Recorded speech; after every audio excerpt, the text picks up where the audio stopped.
बेच देंगे, गगन बेच देंगे। धरा बेच देंगे, गगन बेच देंगे, कली बेच देंगे, सुमन बेच देंगे। कलम के सिपाही अगर सो गए तो वतन के मसीहा वतन बेच देंगे, वतन के मसीहा वतन बेच देंगे। तो इनकी कलम की धार जो है वो कायम रहनी चाहिए।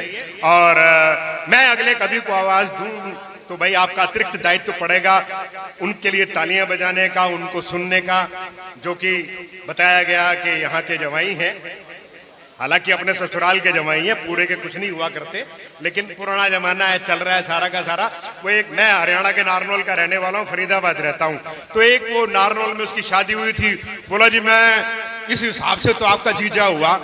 तो मैं कहा तू मेरा जीजा हुआ तो मैं भी दिल्ली में आया हूँ, ये सारा का सारा गांधी खानदान मेरा ही है, क्या है वो मैं। तो ये चीजें चलती हैं। लेकिन हास्य व्यंग के बहुत बढ़िया कवि हैं दीपक गुप्ता, गजलें पढ़ते हैं, दोनों तरफ उनकी हार चलती है। हास्य व्यंग में भी महारत हासिल है, गजलों में भी महारत हासिल है। मुझे बताने लगे कि एक्सरसाइज के कारण आंखें कमजोर हो गई हैं, एक्सरसाइज के कारण आंखें कमजोर हो गई हैं। मैंने कहा एक्सरसाइज करना बंद कर दो। बोले मैं कहां करता हूं, पड़ोसन करती है। जोरदार तालियां बजा दीजिए भाई दीपक गुप्ता।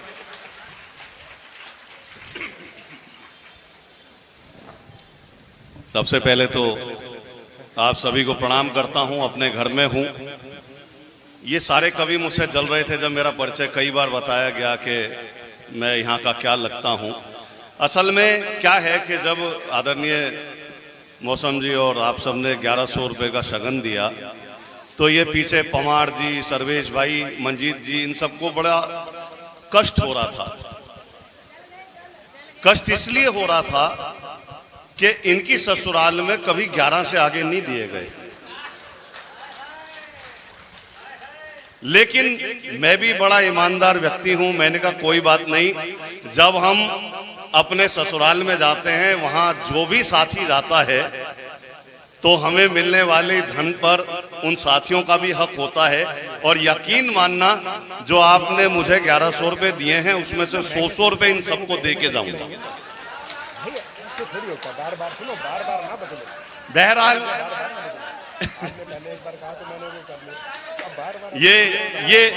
ये सारी चीजें बतरस की हैं। पर आइए कुछ बातों में कविता और कविता में बात हो जाए, अच्छी चीज ले जाइएगा। आज मैं उस रूप में यहाँ पर उपस्थित नहीं हूं जो मेरा संबंध बताया गया। मैं जिस रूप में उपस्थित हूं, आप बस उसकी परख करके बता देना कि व्यक्ति सही चुना गया है कि नहीं। क्योंकि लतीफे भी हैं, कविता भी। सुनोगे क्या बताओ तो, लतीफे भी हैं, कविता भी। सुनोगे क्या बताओ तो, कभी तुम हम फकीरों को भी महफिल में बुलाओ तो। ये सामने कैमरा रखा है साहब, मैं कहता हूं जिंदगी में केवल एक कैमरे से बचकर रहना। न जाने आजकल हम किस तरह के मद में रहते हैं, न जाने आजकल हम किस तरह के मद में रहते हैं। हमारी सोच छोटी है, यूं आदम कद में रहते हैं। किसी का भी बुरा करने से पहले ये समझ लें बस कि हम हर पल खुदा के कैमरे की जद में रहते हैं, कि हम हर पल खुदा के कैमरे की। और मुझे कहा गया कि दोनों रंग पेश करने हैं, तो रंग ये है साहब के मोटापे में अनाज से, डॉक्टर के इलाज से, कान फोड़ू साथ से। ये मंजीत भाई जैसे संचालन कर रहे हैं, एक बार मैं भी एक कवि सम्मेलन का संचालन कर रहा था और मुझे जिस व्यक्ति से ओपनिंग करानी थी वो व्यक्ति शरीर से थोड़ा सा वजनदार था। तो मैंने जब उसे ओपनिंग के लिए खड़ा किया, मैंने कहा और आज के इस कवि सम्मेलन का शुभारंभ हम उस कवि के साथ कर रहे हैं जिसकी रचनाएं आपको बड़ी आनंदित करेंगी। मैंने उस मोटे व्यक्ति को माइक पर खड़ा किया और वो जैसे ही कविता पढ़ना शुरू हुआ बार बार पेंट ऊपर करे। मैं पीछे संचालक वाले माइक पर था, मैंने कहा भैया ऐसे मत करो, बहुत बुरे लग रहे हो। बोला बेटा ना करूंगा तो और बुरा लगूंगा। तो मोटापे में अनाज से, डॉक्टर के इलाज से, मोटापे में अनाज से, डॉक्टर के इलाज से, कान फोड़ू साज से, शादी वाले दांत से, मुफ्त की मसाज से और जिंदगी में ब्याज से बचना जरूरी है। खुश रहने के लिए हंसना जरूरी है। और झूठी आन बान से, उधार के सामान से, कसैली जुबान से, खास मेहरबान से, बिगड़ी संतान से और आजकल चालान से बचना जरूरी है। खुश रहने के लिए हंसना जरूरी है और बेसुरे आलाप से, किसी भी विलाप से, बेसुरे आलाप से किसी, अच्छा मैं पहले गा के कविताएं पढ़ता था लेकिन मैंने बंद कर दिया सर। मैंने इसलिए गा के बंद कर दिया क्योंकि जब मेरी शादी नहीं हुई थी तो जिससे मेरा प्रेम था मैंने उसे कुछ गाकर सुना दिया। जैसे ही गाकर सुनाया तो उसकी प्रतिक्रिया आई, लाला तेरी आवाज बहुत मीठी है, कुल्फी बेचा कर। तो बेसुरे आलाप से, किसी भी विलाप से, गुस्से वाले ताप से, प्रेमिका के बाप से, पंचायती खाप से और भ्रूण हत्या पाप से बचना जरूरी है। खुश रहने के लिए हंसना जरूरी है, हंसना जरूरी है।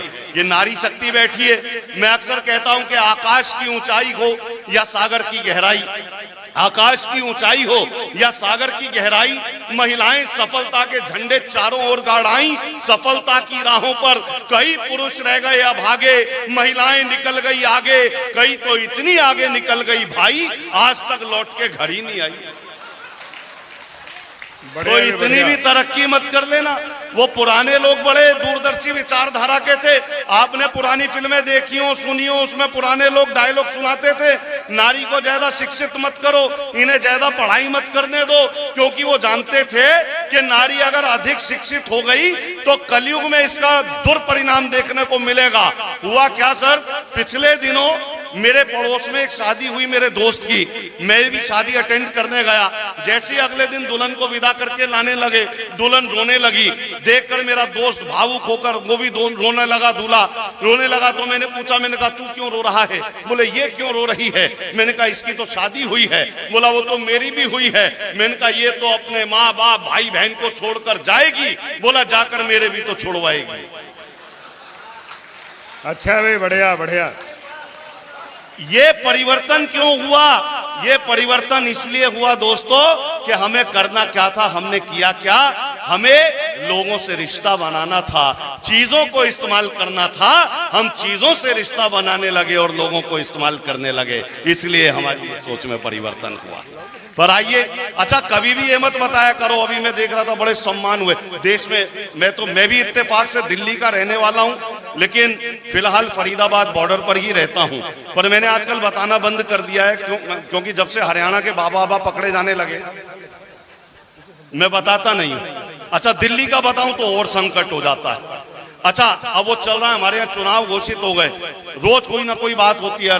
कोई कह रहे ये पार्टी आनी चाहिए, वो पार्टी। मैं किसी पार्टी का नहीं हूं, मैं ईमानदारी से बताऊंगा। अगर कवि के रूप में मंच में हूं तो मैं शुद्ध कवि हूं। तो अच्छा बुरा जैसा भी हो सुन लेना, क्योंकि हम तो बाल योगी ऑडिटोरियम में भी जब सारे मंत्रियों को सुनाते हैं तो वो भी बड़ा आनंद के साथ सुनते हैं। तो साहब मेरा तो मानना यह है अजय जी, इस देश में केवल दो ही पार्टी होनी चाहिए। अगर आप भी सहमत हो तो आपकी मोहर लगनी चाहिए, अभी नहीं, एडवांस पेमेंट नहीं। सुनो, इस देश में केवल दो ही पार्टी होनी चाहिए, एक शनिवार शाम की और एक रविवार रात की। कि हारा चुनाव जैसे ही वो दल बदल लिया, हारा चुनाव जैसे ही वो दल बदल लिया, ये सोच करके उसने अपना कल बदल लिया। मैंने कहा उसे कि तू किरदार को बदल, कपड़े बदल के कहने लगा चल बदल लिया, कपड़े बदल के कहने लगा चल बदल लिया, कपड़े बदल के। तो साहब अच्छा बिजनौर हो, हरियाणा हो, दिल्ली हो, भारतीय मानसिकता का आदमी भारतीय मानसिकता का ही रहता है। मैं सच बता रहा हूं, अभी पीछे आया ये भाई साहब नवनीत जी के घर, सुबह कहने लगे आप थोड़ी जल्दी आ गए, अभी वहां भोजन तैयार नहीं हुआ तो घर पे ही करेंगे। नवनीत भाई घर ले गए मुझे, अच्छा खाना खिलाने के लिए। मैं खाना खाकर जैसे ही उठने लगा मुझसे कहने लगे, बोले दीपक भाई एक रोटी और लो, एक रोटी और लो। मैंने कहा ना डॉक्टर साहब पहली 6 खा चुका हूं। बोला ना खाई तो तुमने 8 है, पर गिन कौन रहा? डॉक्टरों का कुछ नहीं पता, सच बताना हो। स्वस्थ रहना हो तो भारत के न्यूज चैनल देखना बंद कर दो और कवि सम्मेलन सुनो करना कर दो। सच बताऊं, क्योंकि हर चैनल का दावा है ये, हर चैनल का दावा है ये, खबर सनसनीखेज मिलेगी। हर चैनल का दावा है ये, खबर सनसनीखेज मिलेगी, इसरो विसरो नासा वासा से भी आगे तेज मिलेगी, हिंसा दंगे मिर्च मसाले इन सबसे लवरेज मिलेगी, कर्म करो तो फल पाओगे, कांड करो कवरेज मिलेगी, कांड करो कवरेज मिलेगी, कांड करो। कोरोना काल में साहब इतना बहुत सारे लोगों को डॉक्टरों ने नहीं डराया जितना मीडिया ने डराया। एक व्यंग पहुंचाना चाहता हूं, सुनिए समझिएगा और बताइएगा कि एक आदमी जो छींक आने से मर गया, एक आदमी जो छींक आने से मर गया कई सवाल खड़े कर गया, एक आदमी जो छींक आने से मर गया कई सवाल खड़े कर गया। कुछ ने कहा बेरोजगारी की लहर से मरा है, कुछ ने कहा बेरोजगारी की लहर से मरा है, कुछ ने कहा कोरोना के कहर से मरा है, पर पोस्टमार्टम रिपोर्ट में आया ये मीडिया के जहर से मरा है, ये मीडिया के जहर से मरा है, ये मीडिया के जहर से मरा है। राम की बात मेरा छोटा भाई सौरभ कांत करके गया। मैं कहता हूं साहब, लोग श्री राम जी का चित्र पूछते हैं पर सच ये है उनका चरित्र नहीं पूछते। लोग श्री राम जी का चित्र पूछते हैं पर सच ये है उनका चरित्र नहीं पूछते। चापलूस दोस्त हमें अच्छे लगते हैं पर कमियां बताने वाला मित्र नहीं पूछते। चापलूस दोस्त हमें अच्छे लगते हैं वाला मित्र नहीं पूछते। महकते फूलों की तो पूजा करते हैं हम, फूलों से जो बना है वो इत्र नहीं पूछते।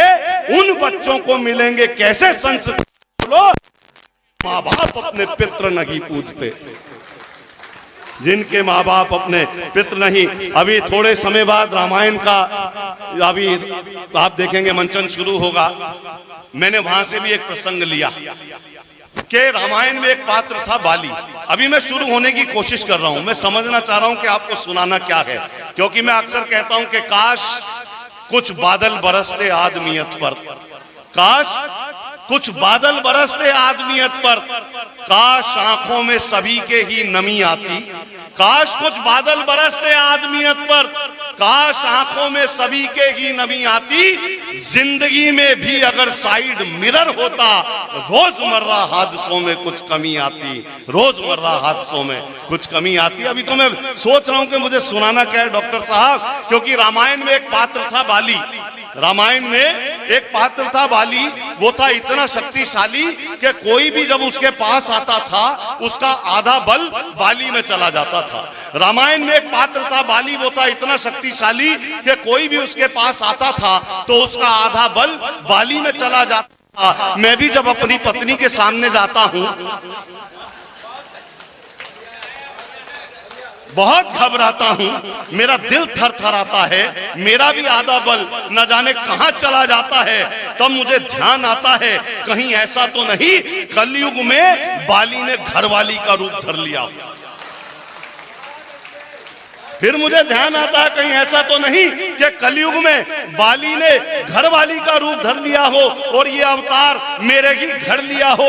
फिर ध्यान आता है कि पत्नी कभी भी पति का बल नहीं हरती, बल्कि हर विपरीत परिस्थिति में उसे बल देती है। नारी पूरे परिवार की समस्याओं का हल देती है, पूरे परिवार की। अच्छा, बार बार कह रहे थे दामाद साहब, मैं वहां की भी बात बता देता हूं कि मैं कवि सम्मेलन में जाने को हो रहा था तैयार, मेरी पत्नी को जाना था बाजार। मैं कवि सम्मेलन में, शायद उसी चर्च का जिक्र कर रहे थे आप, राजा का ताजपुर वाली का, वही मेरी ससुराल है, जो इंद्रजीत जी के साथ में ही उधर मेरी ससुराल है राजा का ताजपुर के। मैं कवि सम्मेलन में जाने को हो रहा था तैयार, मेरी पत्नी को जाना था बाजार। सकुचाती शर्माती मुझसे बोली, मुझे छोड़ दोगे क्या? सकुचाती शर्माती मुझसे बोली, मुझे छोड़ दोगे क्या? मैंने कहा मैं तो कब से तैयार बैठा हूं, मैंने कहा मैं तो कब से तैयार बैठा हूं, पर 7 फेरे लेने के बाद लाचार बैठा हूं। अब इसमें ना तेरी कोई खता ना मेरी कोई खता, पर तुझे इस बात का नहीं पता कि शादी वाले दिन जब घोड़ी पर होकर सवार मैं पहुंचा मंडप के द्वार, तो तेरे पिता ने 5 लाख रुपए देते हुए कहा, बरखुरदार ये मेरी इज्जत तुम्हारे हाथ में है, कहीं जानी नहीं चाहिए। बेटा पैसे हर महीने आते रहेंगे, लड़की मायके नहीं आनी चाहिए। बढ़िया भी बढ़िया बढ़िया। इतना सुनते कि मेरे फेरे तो पड़ गए, पर ससुर जी अपनी बात से मुकर गए। और मुझे इस बात का ना कोई दुख है, ना कोई पछतावा, ना ही मैं पछता रहा हूं, बल्कि आज तक ईमानदारी से अपना धर्म निभा रहा हूं, क्योंकि मैं जानता हूं कि पैसा तो आना जाना है, पर घर में जो लक्ष्मी है वही मेरे लिए बहुमूल्य खजाना है, वही मेरे लिए बहुमूल्य खजाना है, वही मेरे लिए। तो साहब मैं और भी चीजें सुनाता हूं। मुझे पता है बिजनौर में क्या सुना जाता है, क्या नहीं सुना जाता। मैं सुनाता हूं कि अगर मैं झूठ बोलूं, सुनिएगा, जिस धरती पर पढ़ रहा हूं मुझे पता चलना चाहिए, दुष्यंत की धरती पर सुनने वालों के बीच पढ़ रहा हूं, कि मैंने कहा कि अगर मैं झूठ बोलूं तो मेरा किरदार मरता है। अगर मैं झूठ बोलूं, अदब के लोग बैठे हो तो पहुंचे ये बात कि अगर मैं झूठ बोलूं तो मेरा किरदार मरता है, जो बोलूं सच तो फिर भूखा मेरा परिवार मरता है। अगर मैं झूठ बोलूं तो मेरा किरदार मरता है, जो बोलूं सच तो फिर भूखा मेरा परिवार मरता है। और आना जिंदा है अगर तुझमें तो फिर तू ये बता मुझको, भला वो कौन है तुझमें के जो हर बार मरता है, भला कौन है तुझमें। तो साहब नहीं मालूम ये मुझको कि मेरी इज्जत कहां तक है, नहीं मालूम ये मुझको कि मेरी इज्जत। बहुत सारे लोग कहते हैं यार तुम्हारे पास तो कई रंग हैं। मैं कहता हूं सरस्वती की देन है, रंग सभी हैं डॉक्टर साहब, रंग सभी हैं, पास मेरे रखे हैं यार पिटारे में, रंग सभी हैं पास मेरे रखे हैं यार पिटारे में। यूं समझो कुछ फर्क नहीं है मुझ में ओ हर कारे में, यूं समझो कुछ फर्क नहीं है मुझ में ओ हर कारे में। और सच बोलूं भाई साहब, सच बोलूं, कल रैली में सारे झूठे शामिल थे।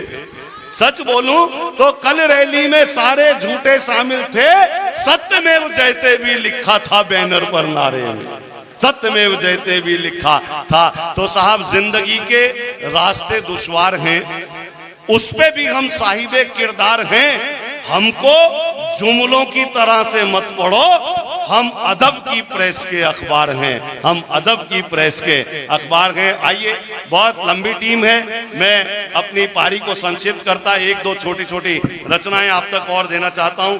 और रचनाएं हैं, थोड़ा सा आपको बताऊं, कई बार ऐसे लोग मिलते हैं जिनसे हम बहुत सहज भाव से मिल लेते हैं, सहजता से मिलते हैं तो आदमी बहुत हमें हल्के में लेता, तो कई बार कड़वा लिखना पड़ता है। कड़वा क्या लिखना पड़ता है? कभी कहा मैंने कि मैंने उससे हंसकर थोड़ी बातें क्या करनी, सुनिएगा, कि मैंने उससे हंसकर थोड़ी बातें क्या कर ली, उसने हल्केपन में मुझको ऐसा वैसा समझ लिया। मैंने उससे हंसकर थोड़ी बातें क्या कर ली, उसने हल्केपन में मुझको ऐसा वैसा समझ लिया। झूठा, दम्भी, कुटिल, कमीना, बेगैरत, जाने क्या क्या, लगता है उसने मुझको भी अपने जैसा समझ लिया, लगता है उसने मुझको। और देखो, कभी भी कोई जान पहचान हो, ये जितने कार्यकर्ता बैठे हैं हमारे, सुजीत और अजीत, ना वो तो ना वो 100 रुपए का भी मैं ब्याज के साथ दूंगा, चिंता मत कर लाली। सुनो, ये क्या है, डिस्टर्ब करते हैं। बहरहाल सुनिएगा, ये कभी मत बताया करो कि आपकी बहुत जान पहचान है, कभी मत बताना, ये जान पहचान मरवा भी देती है। मैं पिछले दिनों तिहाड़ जेल गया, वैसे नहीं गया जैसे वो गया, मैं कवि सम्मेलन में गया। वहां पे एक सिपाही एक कैदी से कह रहा था, नहा धो के जल्दी से तैयार हो जा, 10 मिनट बाद तुझे फांसी पे लटकाना है। बोले मेरी फांसी तो 4 महीने बाद थी। बोले नहीं, जेलर साहब कह रहे हैं मेरे गांव का आदमी है, इसका काम पहले। कभी मत बताया करो, किसी भी ओहदे पर पहुंच जाओ, कभी मत बताना कि क्या हो। वो मेरा एक दोस्त है साहब, मैं नहीं बताऊंगा, नोएडा की तरफ है, एसपी भवानी सिंह, मेरे बड़े अच्छे मित्र हैं। अच्छा, एक तो वर्दी है, ऊपर से एसपी। वो 12 साल के बच्चे को बार बार बताए, तुम जिसे भी बताया करो बड़े रौब के साथ बताया करो तुम एसपी भवानी सिंह के बेटे हो। अच्छा, उसकी पत्नी को अच्छा नहीं लगता था, ये 12 साल के बेटे के दिमाग में क्या भर रहे हैं कचरा है, करेगा क्या जिंदगी में। तो बच्चे को कहती थी बेटा ऐसे नहीं बोलते। 12 साल का वो बालक धर्म संकट में कि बाप की बात मानूं कि माँ की बात मानूं। अब वो भवानी सिंह के रिश्तेदार घर के गांव के उसके घर आ गए, उन्होंने बच्चे को पैदा होने की अवस्था में देखा था, 12 साल का बड़ा हो गया, पता नहीं कितना बड़ा क्या हो गया। तो 12 साल का वो बच्चा खेल रहा था, भवानी सिंह के गांव के जो रिश्तेदार आए उन्होंने आके वैसे ही पूछ लिया, तुम भवानी सिंह के बेटे हो क्या? बोले जी पापा तो यही कहते हैं, मां मना करती है। ये बतरस हो सकता है। बहुत सारे लोग कहते हैं यार तुम करते क्या हो, तुम आधा घंटा 20 मिनट अपने गाल बजाते हो, 10 पैसे ले आते हो, कुछ रुपए ले आते हो। मैंने कहा यार यहाँ तक पहुंचने के बहुत श्रम करना पड़ता है। हरिओम पमार हरिओम ऐसे ही नहीं हो गए, सुनील जोगी ऐसे ही नहीं हो गए, इस मंच पे जितने कवि बैठे हैं ये ऐसे ही नहीं पहुंच गए साहब। क्या झेलना गालियां, ये पूरे मंच को समर्पित करता हूं, ईमानदारी की पंक्तियां के गालियां ठोकर और ताने, गालियां ठोकर और ताने क्या नहीं खाना पड़ा, तब कहीं जाकर हमारे पेट में दाना पड़ा। गालियां ठोकर और ताने क्या नहीं खाना पड़ा, तब कहीं जाकर हमारे पेट में दाना पड़ा। और आप मेरी रूह को महसूस ही कब कर सके, आपकी खातिर मुझे ये जिस्म महकाना पड़ा, आपकी खातिर मुझे ये जिस्म महकाना पड़ा। तो साहब सुनिएगा कि वो जो बहुत करीबी थे ना, वो जो बहुत करीबी थे ना, अब उनसे ही दूरी है। वो जो बहुत करीबी थे ना, अब उनसे ही दूरी है। कुछ उनकी मजबूरी होगी, कुछ मेरी मजबूरी है। वो जो बहुत करीबी थे ना, उनसे ही दूरी है। कुछ उनकी मजबूरी होगी, कुछ अपनी मजबूरी है। और रिश्ते विश्ते यारी वारी सभी निभाए तब जाना, कुछ नजदीकी लोगों से भी दूरी बहुत जरूरी है। रिश्ते विश्ते यारी वारी सभी निभाए तब जाना, कुछ नजदीकी लोगों से भी दूरी बहुत जरूरी है। और एक दिन यम के हरकारे ने जब मेरे घर दस्तक दी, मैंने उससे कहा रुको, एक हसरत अभी अधूरी है। मैंने उससे कहा रुको, एक हसरत अभी अधूरी है। और एक खुशबू के, ये वाली नहीं, एक खुशबू के पीछे पीछे भटक रहा है इधर उधर। एक खुशबू के, बड़ी अच्छी शायरा है, अभी आपके सामने गीत प्रस्तुत करेगी। 3 दिन पहले मेरे साथ ही थी एक सरकारी आयोजन में। अच्छा, इतना लंबा प्रेम का गीत पढ़ दिया, आधे लोग उठ के चले गए। मैंने कहा लाली इतना लंबा गीत मत कर, हम तो बढ़िया आदमी है, 4 मिसरों में बात कह दिया कर, हमारी तरह के दिल जिगर गुर्दा कलेजा सब तेरा है तू ही ले जा। दिल जिगर गुर्दा कलेजा सब तेरा है तू ही ले जा। खर्च जो तुझ पर किए हैं मेरी जान वो पैसे दे जा। बिजनौर का आदमी कैसा भी हो, पर इस बात पर जरूर खड़ा रहता है।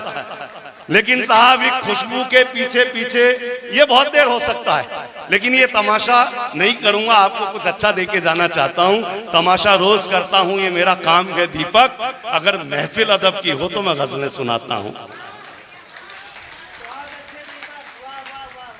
क्या एक खुशबू के पीछे पीछे भटक रहा है इधर उधर, इंसान को खुद पता नहीं उसके भीतर कस्तूरी है।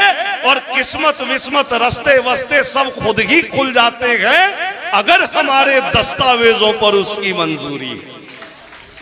अगर हमारे दस्तावेजों पर उसकी मंजूरी है। तो साहब कभी सोचता हूं, आइए फिर समापन की ओर, कि कभी सोचता हूं गगरिया बदल लूं, कभी सोचता हूं गगरिया बदल लूं, कभी सोचता हूं कि दरिया बदल लूं, कभी सोचता हूं गगरिया बदल लूं, कभी सोचता हूं कि दरिया बदल लूं। परेशान होता हूं तो सोचता हूं मैं पैसे कमाने का जरिया बदल लूं। ये तहजीब की छत जो गिरने लगी है, ये तहजीब की छत जो गिरने लगी है, संभालूं इसे, इसका सरिया बदल लूं। जमाने को देखा तो बोला कबीरा, चलो मैं भी अपनी चदरिया बदल लूं, चलो मैं भी अपनी। तो नहीं मालूम ये मुझको कि मेरी इज्जत कहां तक है, नहीं मालूम ये मुझको कि मेरी इज्जत कहां तक है। ये मेरे शेर बोलेंगे कि आमद कहां तक है।